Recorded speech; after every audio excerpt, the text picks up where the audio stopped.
Dimension. Dengan gugup dan antusias serta penasaran juga, Aisyila menunggu hasil tes packnya. Selang 5 menit kemudian, dengan was-was, Aisyila masuk ke kamar mandi untuk melihat hasil tes packnya.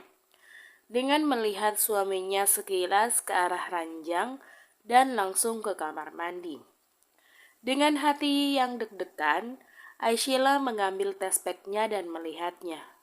Ah, benar, aku hamil. Lirih Aisyila memandangi tes pack di tangannya. Di umurku seperti ini, Tuhan masih memberikan kesempatan padaku untuk mengandung. Lirih Aisyila tersenyum dengan mata berkaca-kaca. Terima kasih Tuhan. Batin Aisyila sangat senang dan memegang erat tes packnya untuk menunjukkan ke suaminya. Dengar senang, Aisyila keluar dari kamar mandi. Mas, bangun, ucap Aisyila menggoyangkan lengan suaminya. Apa sayang? Aku sangat mengantuk, ucap Franz dengan malas memejamkan kembali matanya setelah melihat istrinya sekilas. Melihat itu membuat Aisyila kesal dengan suaminya. Mas, ada kebakaran, teriak Aisyila tepat di telinga suaminya. Di mana kebakarannya? Ucap Franz terkejut dan langsung terduduk memandangi istrinya yang tengah tersenyum manis. Sayang, kau mengagetkanku. Untung jantungku masih kuat. Ucap Franz sedikit berteriak dan menghela nafas panjang, mengatur nyawanya yang terkejut. Maaf mas, aku hanya ingin memberitahu sesuatu sama mas, lirih Aisyila dengan menunduk. Melihat istrinya merasa bersalah membuat Franz kasihan menatap istrinya. Iya sayang, gak apa-apa. Kau mau memberitahu apa sayang? Tanya Franz lembut memeluk sayang istrinya. Ia tidak sanggup melihat istrinya bersedih atau diam, itu sangat membuatnya takut. Dengan malu, Aisyila memberikan tes pack dari genggamannya ke tangan suaminya. Franz langsung melihat benda yang diberikan istrinya, membuat matanya membola. Sayang, ini beneran? Lirih Franz memandang dalam istrinya dan dibalas anggukan Aisyila dengan tersenyum. Berarti kita punya anak lagi. Ujar Franz senang langsung memeluk istrinya. Aku jadi dedi muda lagi, teriak Franz kegirangan, membuat Aisyila tersenyum melihat suaminya bahagia akan kehamilannya. Sayang, aku bahagia, ucap Franz tersenyum dan langsung menarik istrinya berdiri mencium perut istrinya berkali-kali dari luar baju. Mas, sudah hentikan, ucap Aisyila tersenyum geli melihat suaminya. Aku menjadi dedi muda sayang, ucap Franz tersenyum memeluk erat istrinya. Mas, kau membuatku sesak nafas, ucap Aisyila tertahan dengan suaminya memeluk erat tubuhnya. Oh iya sayang, maaf, nanti kita beritahu yang lain ya, pasti mereka sangat bahagia, ucap Franz antusias dan langsung menggandeng istrinya keluar. Mas, tunggu dulu, kita tunggu Queen dan Kenzo datang, dan lebih bagus kita beritahu nanti malam saja. Pasti semua anggota keluarga berkumpul. Usul Aisyila menahan tangan suaminya membuat Franz berpikir. Iya sayang, kau benar sekali, ucap Franz tersenyum terus membuat Aisyila menghela nafas melihat suaminya yang sangat antusias dan bahagia. Sayang, sekarang kau istirahat ya, jangan banyak bergerak karena ini bukan hamil muda, tapi hamil tua. Tak seperti dulu, kau bisa lincah saat mengandung Kenzo dan Lingga. Ucap Franz mengingatkan karena ia tahu bagaimana resiko orang hamil di usia tua. Iya mas, aku tahu, ucap Aisyila tersenyum senang mendengar perkataan suaminya. Berarti benar dugaanku selama ini sayang, saat memperhatikan tingkahmu. Ucap Franz tersenyum mengelus rambut istrinya. Iya mas, waktu itu aku masih ragu, ucap Aisyila tersenyum. Sayang, kalau begitu kita ke ruang perawatan Dimension dengan memanggil dokter untuk cek kehamilanmu. Ucap Franz menatap istrinya serius. Boleh mas, tapi kalau sekarang nanti orang-orang Dimension pada heran ada dokter kemari. Lebih bagus nanti malam saja. Usul Aishila membuat Franz mengangguk setuju dengan ucapan istrinya yang benar apa adanya. Ya udah kalau gitu. Kau istirahatlah sayang, ucap Franz menari istrinya ke ranjang. Mas, tak perlu berbaring, duduk pun bisa. Ucap Aishila tersenyum melihat suaminya yang sangat protektif. Iya sayang, bagaimana? Kau merasa nyaman saja? Ucap Franz tersenyum membelai kepala istrinya. Sayang, aku buatkan susu ibu hamil ya. Ucap Franz menatap istrinya. Gak usah mas, nanti aku yang buat sendiri karena susunya kan harus dibeli lagi. Ucap Aisyah tersenyum melihat suaminya yang begitu protektif. Aku buat aja sayang, tunggu di sini jangan kemana-mana. Ucap Franz mengelus rambut istrinya dan beranjak dari kamar. Mas, di dapur tidak ada susu ibu hamil mas. Ucap Aisyah dengan kening mengkerut saat melihat suaminya yang hampir mendekati pintu. Sayang, di dapur adalah menantu kita 2 orang sedang mengandung. Ucap Franz tersenyum dan beranjak keluar kamar membuat Aisyah menggeleng dengan tingkah suaminya. Mas, kok tak pernah berubah ya? Batin Aisyah tersenyum memandang ke arah pintu.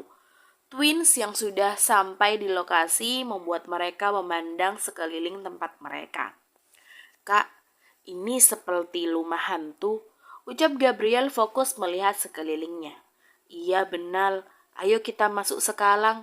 Ucap Gabriel dan diangguki oleh Gabriel. Mereka melewati setiap pintu yang dengan berserakan tulang dan organ manusia yang masih utuh. Dengan helikopter mini mereka di tempat sempit pun mereka lewati. Dengan helikopternya yang secara otomatis menyesuaikan tempat dapat mengecil dan membesar. Selem kak, mereka memakan sesama jenis kita. Ucap Gabriel bergidik ngeri. Iya, sekarang kita ledakkan mereka semua. Ucap Gabriel tak sabaran. Kak, kenapa kakak tidak bermain-main dengan mereka? Tanya Gabriel menatap heran kakaknya yang biasanya suka bermain-main dengan musuhnya. Ia tidak tahu, melihat mereka saja rasanya mau muntah. Cetus Gabriel menatap malas adiknya. Iya kakak benar, ucap Gabriel menggaruk kepalanya yang tidak gatal. Kita ledakkan orang-orang yang ini dulu, ucap Gabriel dan diangguki oleh Gabriel. Gabriel menaburkan obatnya ke dalam setiap penjara yang terdapat manusia kanibal itu agar tidak bisa bergerak kemana-mana dan menghilangkan suara mereka agar tidak berteriak.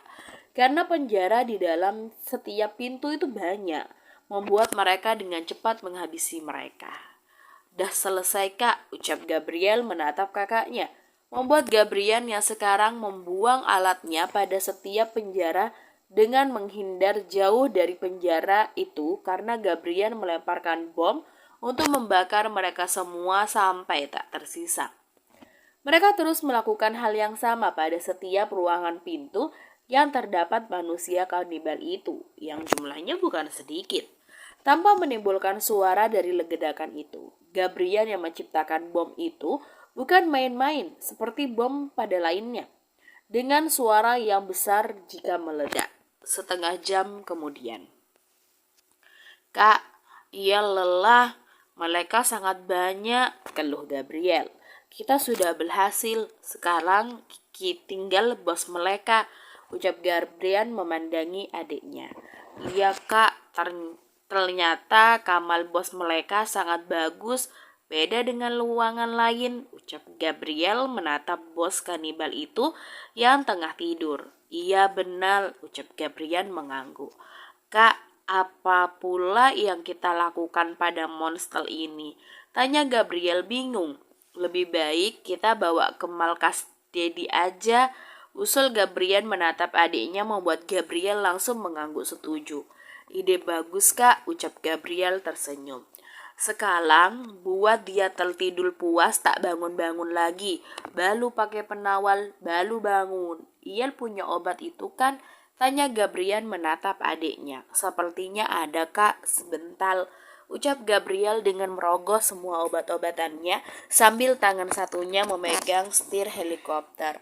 Melihat itu membuat Gabriel membantu adiknya membuka semua obat-obatan dari kantong canggih mereka. Yang mana? Tanya Gabriel bingung melihat semua macam obat-obatan yang berbentuk serbuk yang kebanyakan dalam tempat yang sangat aman. Ini kak dan ini penawalnya. Ucap Gabriel menunjuk obatnya membuat Gabriel langsung mengambilnya. Gabriel langsung menaburi serbuk itu di wajah bos kanibal yang akan berfungsi dengan mencium aroma serbuk itu lewat dari pernafasan. Membuat obat itu akan bekerja. Kak, hubungi Paman Jelly untuk kembali, ucap Gabriel dan langsung mengotak-atik iPad-nya. Iya kak, jawab Gabriel mengangguk. Beberapa saat kemudian, Jerry dengan pengawal lain masuk ke dalam markas kanibal itu. Seketika membuat mereka melongo semua melihat kanibal yang banyak tewas dengan wajah terbakar. Langsung bawa ke markas. Perintah Gabriel membuat mereka melaludah melihat orang yang besar di depan mereka. "Kenapa, Paman?" tanya Gabriel menatap Jerry yang belum bergerak. "Tapi bos, kalau kami mendekat dan memegangnya pasti dia akan bangun." Jelas Jerry takut. Kakak, bukannya itu paman yang menghadang Dedi. Kenapa bisa ikut dengan paman Jelly? Tanya Gabriel dengan kening mengkerut, membuat Nick heran dan menganga melihat twins. Oh, itu bos. Ketua menerima dia sebagai anggota baru di markas. Jelas Jerry membuat twins mengangguk paham. Ternyata Dedi mereka masih mempunyai hati nurani untuk menerimanya. Mereka siapa? Tanya Nick gugup memandangi twins. Mereka adalah anak dari ketua dan mereka adalah bos kita juga. Jelas Jerry membuat Nick melongo tak percaya. Astaga, anak dan bapak sama-sama kuat. Batin Nick kagum melihat semua kanibal tewas dengan mantan bosnya yang terbaring tak bangun. Ayo diangkat, ucap Jerry membuat semua pengawal yang berdiri langsung mengangkat bos kanibal itu ke dalam helikopter mereka. Bos benar-benar hebat, batin beberapa pengawal yang melihat semua kanibal itu tewas tak tersisa. Bos, kami pamit ke markas, ucap Jerry dan dibalas anggukan oleh Gabriel. Iya, paman, hati-hati, ucap Gabriel tersenyum. Baik, bos, ucap Jerry dengan tersenyum membalas senyuman bosnya. Dia sangat suka dengan bosnya yang satu ini karena ramah, berbeda dengan Gabriel yang bisa tersenyum dengan orang-orang tertentu saja. Mereka semua langsung keluar dari markas itu. Ayo pulang, ajak Gabriel. Iya kak, ucap Gabriel mengangguk dan memutar helikopternya keluar markas. Sebentar, ucap Gabriel memandangi markas itu. Ada apa kak? Tanya Gabriel. Kita hancurkan markas ini saja, ucap Gabriel dan langsung membuang chip bomnya ke markas itu. Dar, markas itu langsung terbakar dengan ledakan api yang besar. Ayo sekarang pulang, ucap Gabriel dan diangguki oleh Gabriel. Dimension. Queen dan Kenzo yang sudah sampai Dimension. Sayang, kenapa tak mau keluar lagi? Mungkin ada yang mau dibelanjakan, ucap Kenzo sambil berjalan masuk ke mansion. Nggak ada kok Hani, ucap Queen tersenyum sambil menggandeng suaminya. Baiklah, ucap Kenzo pasrah. Sedari tadi membujuk istrinya untuk belanja tapi hanya ada penolakan dari istrinya. Sayang, langsung istirahat aja ya, ucap Kenzo setelah mereka sampai di kamar. Sayang, jangan tidur dulu, aku buatkan susu untukmu ya, ucap Kenzo dan diangguki oleh Queen. Kenzo langsung beranjak menuju dapur dan mengambil tempat susu ibu hamil di tempat yang selalu dia letakkan. Karena Kenzo lah yang selalu membuatkan susu ibu hamil untuk istrinya. Kok beda ya? Gumam Kenzo, yang melihat tempat bungkus susu hamil istrinya berbeda dengan cara dia membungkusnya. Apa ada yang menyentuh susu hamil istriku? Ucap Kenzo lagi. Ia langsung merogoh ponselnya untuk melihat CCTV. Ia sangat menjaga ketat apa saja yang akan dimakan oleh istrinya demi kenyamanan calon anak dan istrinya. Untuk apa Dedi buat susu? Gumam Kenzo menatap CCTV di ponsel Dedinya, setengah membuat susu. Nggak beres nih dengan Dedi. Masa susu hamil istriku diminumnya? Gumam Kenzo menggeleng. Setelah selesai melihat CCTV, Kenzo langsung membuatkan susu istrinya. Setelah selesai, Kenzo langsung kembali ke kamar mereka. Ini sayang, ucap Kenzo meletakkan gelas susu itu di samping meja ranjang mereka, di mana posisi istrinya. Makasih Hani, ucap Queen tersenyum dan meminum pelan susu buatan suaminya. Hani, tumben kau sangat lama membuat susunya. Biasanya dalam waktu sebelum 5 menit kau sudah selesai. Tanya Queen tersenyum. Gak kenapa-napa sayang. Hanya tadi aku melihat ponselku yang berdering. Jelas Kenzo tersenyum mengelus kepala istrinya.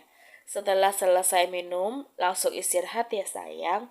Ucap Kenzo mengingatkan dan dibalas anggukan oleh Queen. Hani, kau mau kemana? Tanya Queen memandangi suaminya.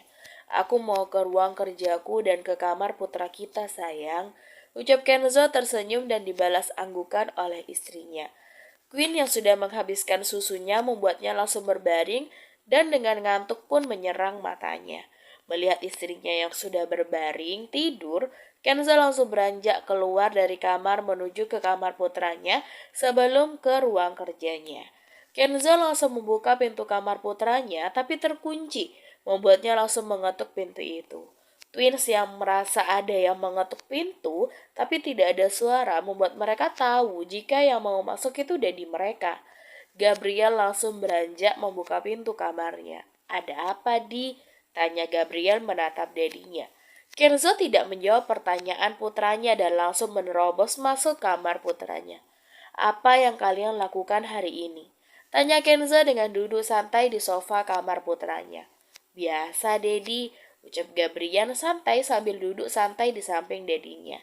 Dedi, kami dah menangkap bos dari orang-orang yang Dedi bunuh tadi siang. Cerita Gabriel dengan antusias membuat Kenzo langsung menatap keduanya. Terus bagaimana? Tanya Kenzo penasaran menatap putranya Gabriel. Udah dibawa ke markas Dedi, tapi belum mati. Jelas Gabriel dengan tersenyum semangat membuat Kenzo mengacak gemas rambut putranya ini. Itu bukan menjadi urusan kalian lagi. Sudah menjadi urusan Dedi kalau sudah masuk ke markas. Ucap Kenzo tersenyum dan diangkuki oleh Gabriel sambil tersenyum. Sedangkan Gabriel hanya diam mendengarkan. Dedi, boleh ndak kami dibelikan benda yang seperti ini? Tanya Gabriel dengan merogoh ponsel Dedinya dari kantong celana Dedinya. Untuk apa? Bukannya kalian punya alat yang lebih canggih? Ucap Kenzo tersenyum mengusap kepala putranya yang cerewet ini. Dedi, punya kami tuh besar, ndak kayak punya Dedi kecil begini. Ucap Gabriel dengan memandang harap pada Dedinya. Hanya aja nih yang mau. Tanya Kenzo tersenyum memandangi putranya yang satu lagi. Hanya diam dan asik dengan dunianya sendiri. Ndak Di, kakak juga mau. Ucap Gabriel tersenyum karena Dedinya mau membelikannya. Kakakmu saja tidak mau memintanya. Berarti anak Dedi ini yang akan Dedi belikan, ucap Kenzo tersenyum. Tapi Gabriel masih betah dengan diamnya. Gabriel langsung menatap kesal kakaknya yang sangat pendiam. Karena ini adalah benda yang akan memudahkan mereka untuk berkomunikasi. Kak, mintalah sama Dedi, cetus Gabriel kesal. Gabriel hanya menatap sekilas dan kembali menatap iPad-nya. Dasar kakak tidak tahu kerjasama, cetus Gabriel kesal dan langsung merebut iPad dari tangan kakaknya. Membuat Kenzo tersenyum dengan tingkah kedua putranya ini, yang satu pendiam dan yang satunya paling cerewet. Karena kesal, Gabriel langsung merebut kembali iPad itu membuat mereka saling tarik-menarik. Sedangkan Kenzo hanya menonton tingkah putranya. Karena tidak ada yang mengalah membuat mereka berhenti dengan iPad sama-sama di tangan mereka. Sudah selesai? Tanya Kenzo menatap keduanya. Di, napa kakak ini ndak mau kalah? Cetus Gabriel kesal, melepaskan iPad itu dan langsung duduk di pangkuan dedinya. Kakakmu yang ini memang nggak mau mengalah, ucap Enzo. Iya benar di. Jadi kan Dedi beli benda itu? Tanya Gabriel lagi dengan berhalap menatap intens dedinya membuat Kenzo gemas dan langsung mencium gemas pipi putranya. Iya nak, mau warna apa? Tanya Kenzo menatap putranya. Warna pink, ucap Gabriel seketika membuat Gabriel melotot. Dasar perempuan. Cetus Gabriel membuat Gabriel tersenyum. Di, kakak dah mau bicara tuh, ucap Gabriel tersenyum pada dedinya. Kau memang pintar nak, ucap Kenzo tersenyum menggeleng. Dengan cara putranya ini, kakaknya mau berbicara. Mendengar itu membuat Gabriel menatap malas ke adiknya. Bersambung.